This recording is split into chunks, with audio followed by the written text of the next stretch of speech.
2011 সালে আপিল বিভাগের রায়ে তত্ত্বাবধায়ক সরকার ব্যবস্থা বাতিলের পর থেকে রাজপথে নামে বিএনপি, জামায়াত সহ তৎকালীন বিরোধী দলগুলো, যার অংশ হিসেবে 14 সালে নির্বাচনে বর্জন করে বিএনপি নেতৃত্বাধীন জোট। 18 সালে নির্বাচনে অংশ নিলেও 24 সালে আবারও বয়কট করে ভোট।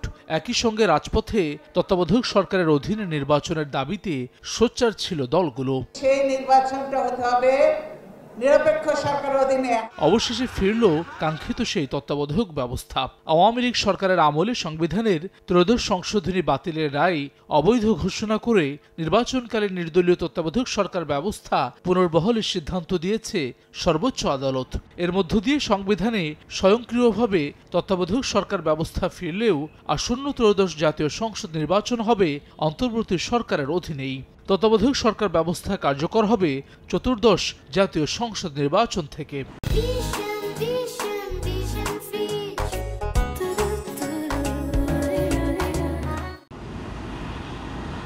তত্ত্বাবধায়ক ব্যবস্থা বাতিল না হলে কর্তৃত্ববাদ ফিরে আসতো না বলে মনে করেন রাষ্ট্রবিজ্ঞানের এই শিক্ষক।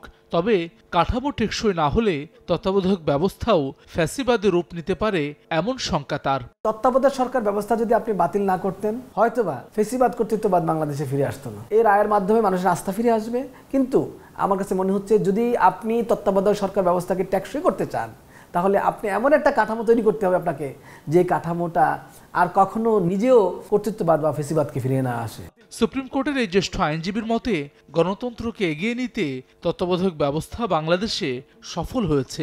গণতন্ত্রের মৌলিক কাঠামো হিসেবে তত্ত্বাবধায়ক ব্যবস্থা ফিরিয়ে দিয়েছে আদালত।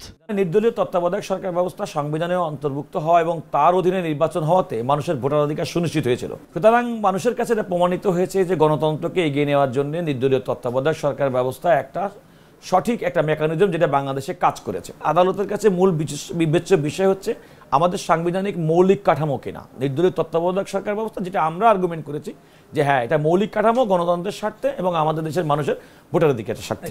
তত্ত্বাবধায়ক সরকার ব্যবস্থা নিয়ে রাজনৈতিক দলগুলোর ঐকমত্য তৈরি হলেও এই সরকারের রূপরেখা নিয়ে ঐক্য তৈরি হয়নি।